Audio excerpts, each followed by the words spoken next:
नमस्कार मंडळी, शोभा स्वाद मराठीमध्ये आपले खूप खूप स्वागत आहे. तर मंडळी, आज आपण प्रत्येक भाजीला असं लागणारं वाटण म्हणजे एक वाटण आणि अनेक भाज्या अशा प्रकारचं आपण वाटण करणार आहोत. तर कोणत्या पद्धतीने बनवायचं चला ते म्हणजे वाटण कसं जवळजवळ 8 ते 15 दिवस आरामशीर टिकतं. एकदम छान पद्धतीने आपण वापरणार आहोत.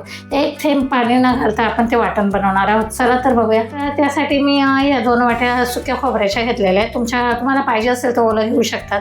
सफेद तीळ घेतलेले, धने घेतलेले, खसखसे, वेलची, लवंग, मिरे, जिरे, तेजपत्ता, अद्रक, लसूण आणि कांदे. आता तुम्हाला प्रमाण सांगायचं म्हणजे कांद्याचं प्रमाण आहे ना, जवळजवळ अर्धा किलो कांदे आहे, पाव किलो खोबरं आहे आणि 100 ग्रॅम सफेद तीळ आहे, 50 ग्रॅम धने आणि लसूण असं म्हणजे 4 कांदे मी मोठ्या सोलून घेतलेले आहे. हा लसूण म्हणजे असं एवढं मोठं असं आलं घेतलेलं आहे. 1 चमचा जिरे, अर्धा चमचा लवंग, अर्धा चमचा मिरे म्हणजे दोन्ही मिळून 12 ते 13 लवंग मिऱ्याचा प्रकार आहे. वेलची 7 ते 8 आहे आणि तेजपत्ताचे 3 पानं आणि हा कांदा अर्धा किलो म्हणजे पातळ चिरून घेतलेला आहे. उभा मी अगोदर तेल टाकून घेते आणि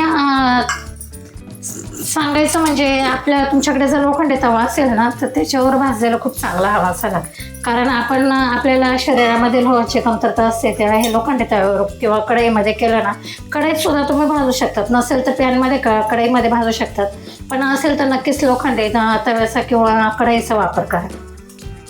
तर मी आता हे छानपैकी तसं खोबरं भाजून घेते. अशा पद्धतीने एकदम छान असं लाल होईपर्यंत खोबरं भाजून घ्यायचं आपल्याला. कच्चेपणा दूर झाला पाहिजे खोबऱ्याचा, कारण मसाला आपण 8 ते 15 दिवस हा मसाला ठेवणार आहोत म्हटल्यावर एकदाच वाटण करून ते व्यवस्थित असं खरपूस भाजून घ्यायचं आहे खोबरं. तरी मी खोबरं भाजून घेतलेले बघू शकता तुम्ही किती खरपूस खोबरं भाजलेलं आहे. आपला मसाला छान झाला पाहिजे, मसाल्याची काळजी घेण्यासाठी एकदम व्यवस्थित भाजून घ्यायचं. तर मी आता हे खोबरं काढून घेते. गॅस बारीक केलेला आहे. तर आता आपण धने टाकून घेऊ. धने पण छानपैकी असे जास्त जाळायचे नाही, कारण एकदम मग भाजी ना आपली अशी करपट लागते. अशी एकदम छानपैकी मंद गॅसवर धने भाजून घ्यायचे. तीळ टाकून घेते. सॉरी, मी सफेद तीळ बोलले, खसखस टाकून घेतली मी. तर आपले धने झाले भाजून, मी आता काढून घेते.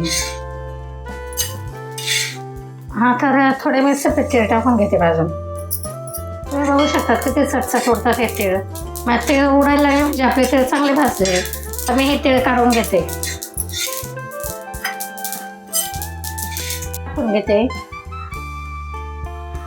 पण तुम्हाला हा व्हिडिओ बनवता एक टीप आहे माझी, कारण आपण तेल टाकून लसूण आणि अद्रक छानपैकी भाजून घ्यायची. पण या मसाल्यामध्ये आपण एक थेंब सुद्धा पाणी न टाकता आपण हा मसाला बनवणार आहोत. तर या मसाला म्हणजे बनवलं ना, असं आता बहुतेक महिला सर्विस करत असतात, मग त्यांचं काय होतं, सकाळी घाई गडबडीत म्हणजे खूपच वेळ लागतो. असं वाटतं 8 दिवसाचं किंवा 15 दिवसाचं एकदा बनवून ठेवलं ना तुम्ही की भाजी बनवायला एकदम सोपं जातं. तर तुम्ही माझ्या पद्धतीने नक्कीच हा मसाला बनवून ठेवा. म्हणजे एका प्रकारचं एक वाटण आणि 100 भाज्या असा काही प्रकार आहे हा. तर कोणत्याही भाजीला तुम्ही हा मसाला वापरू शकता, व्हेज किंवा नॉनव्हेज दोन्ही याला चालू शकतो हा मसाला. तर मी आता एकदम म्हणजे पाण्याचा अंश न राहापर्यंत मी अद्रक आणि लसूण वाटून घेणार आहे. आता भाजून घेणार आहे. बघा, आपला लसूण बघा एकदम लाल जरद झालेला आहे आणि अद्रकचं सुद्धा पाण्याचा अंश राहिलेला नाही. तर मी आता आपण हे जिरे, लवंग, मिरे, वेलची घेतली होती आणि तेजपत्ता घेतला होता, ते मी सगळंच आता याच्यामध्ये भाजून घेते. बघा,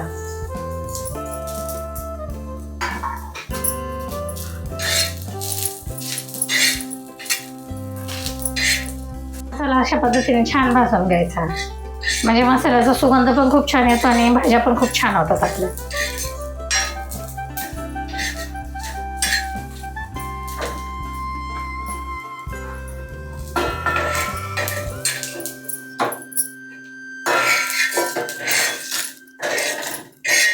तर आपण आता हा कांदा आहे ना व्यवस्थित भाजून घ्यायचा. कांदा शिजायला जरा वेळ लागतो, कारण आपल्याला म्हणजे कांद्याचं पाणी पूर्ण निघून आपल्याला पूर्ण अर्धा शिजून घ्यायचा. आपण घाटी मसाल्याला कांदा कसं भाजतो तसा हा कांदा भाजून घ्यायचा. बघा, आपल्याला म्हणजे एकदम व्यवस्थित भाजला पाहिजे हा कांदा.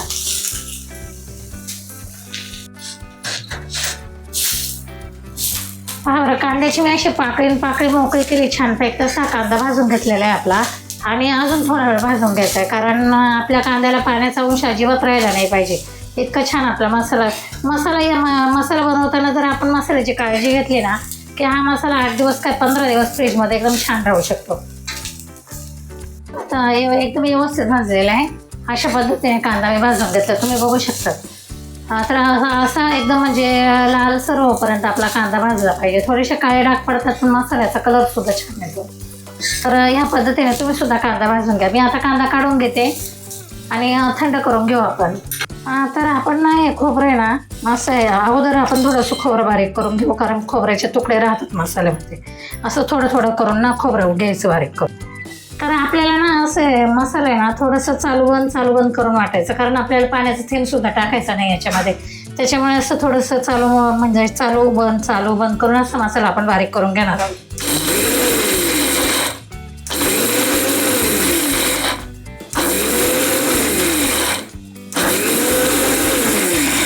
हा मसाला आहे ना एकदम म्हणजे बारीक झाला नाही, त्यामुळे मग आता हे खोबरं आहे, आपल्या खोबऱ्याला उशीरच लागणार.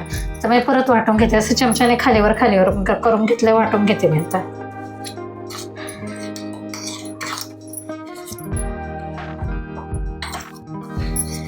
तर हे मी अजिबात पाणी टाकलेलं नाही. मी आता छानपैकी असं काढून घेते आणि याच पद्धतीने दुसरं सुद्धा खोबरं वाटून घेण्याचे.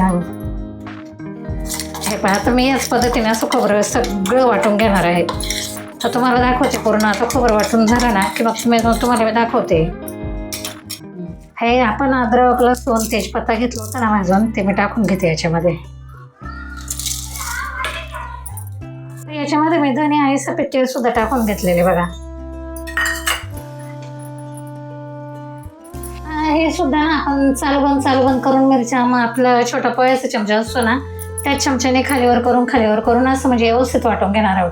पाण्याचं थेंब अजिबात वापरायचं नाही. मी तुम्हाला व्हिडिओ चालू झाल्यापासून 3 ते 4 वेळा सांगितलं, पाण्याचं थेंब सुद्धा वापरू नका, कारण आपलं 8 दिवसाचं वाटण म्हणजे जवळजवळ 15 दिवस टिकलं पाहिजे. या पद्धतीने आपल्याला हे वाटण तयार करायचं आहे.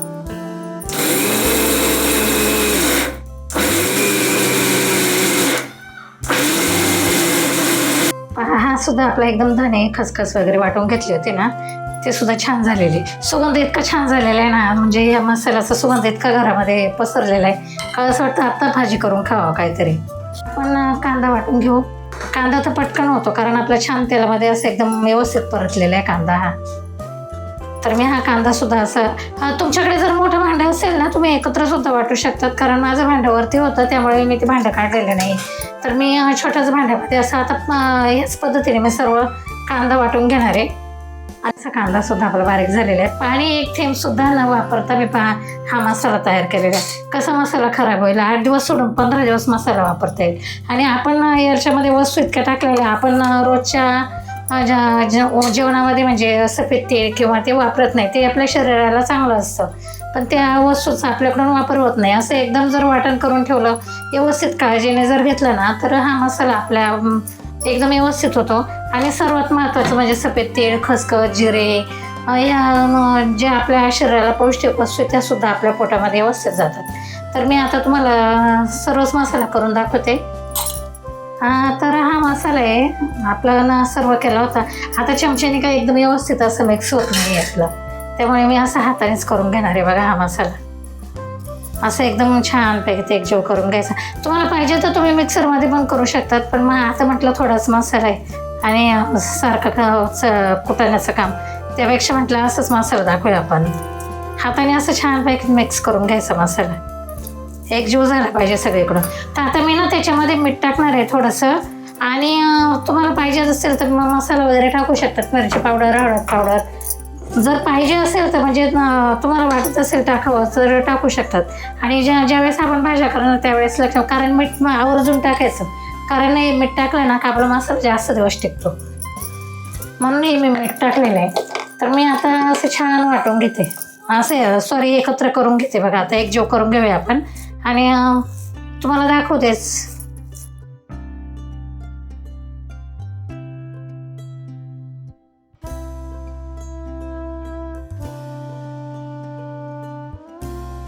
आपलं वाटण किती सुंदर झालेलं आहे. हे वाटाणा असं 8 दिवस ते 15 दिवस आरामशीर फ्रीजमध्ये राहू शकतं. फ्रीजच्या बाहेर सुद्धा तुम्ही ठेवू शकतात, कारण याच्यामध्ये आपण पाणी अजिबात एक थेंब सुद्धा पाणी घातलेलं नाही. आणि या मसाल्याच्या भाज्या इतक्या सुंदर होतात.